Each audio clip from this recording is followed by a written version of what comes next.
ആളുകൾ സാധാരണഗതിയിൽ open surgery കൂടുതൽ പ്രിഫർ ചെയ്യാറുണ്ട് എന്ന് താങ്കളുടെ സംസാരത്തിൽ വന്നു. അതിനെന്തായിരിക്കാം കാരണം? ഇത് കൂടുതൽ കീ ഹോൾ സർജറി കൂടുതൽ ചിലവേറിയതായത് കൊണ്ടാണോ? കോസ്റ്റാണ് മെയിൻ ആൾക്കാരെ കൺസേൺ. മറ്റത്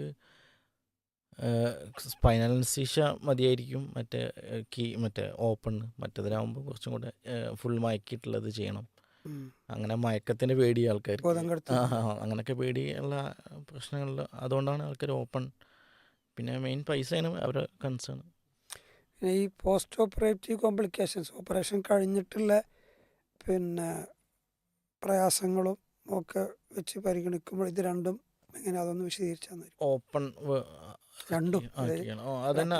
അതായത് മുറിവ് കുറച്ചുകൂടി വലിപ്പം കൂടുതലായിരിക്കും. അപ്പോൾ അതേപോലെ സ്റ്റിച്ചിൻ്റെ വലിപ്പം കൂടും. പിന്നെ അതേപോലെ ഉണങ്ങാനുള്ള താമസവും കൂടുതലായിരിക്കും.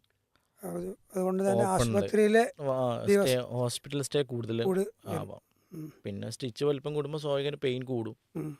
മറ്റേതുമ്പോൾ 3 ചെറിയ ഓട്ടകളെ ഉണ്ടാവുള്ളൂ. അപ്പോൾ 3 സ്റ്റിച്ചേ ഉണ്ടാവുള്ളൂ സാധാരണ.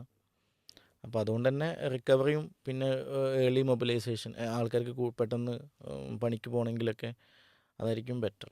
സാധാരണഗതിയിൽ ഓപ്പൺ സർജറി കഴിഞ്ഞാൽ ഏകദേശം എത്ര ദിവസം ഹോസ്പിറ്റലിൽ അഡ്മിറ്റ്? അത് പേഷ്യൻറ്റിൻ്റെ കണ്ടീഷൻ അനുസരിച്ചിട്ടാണ്.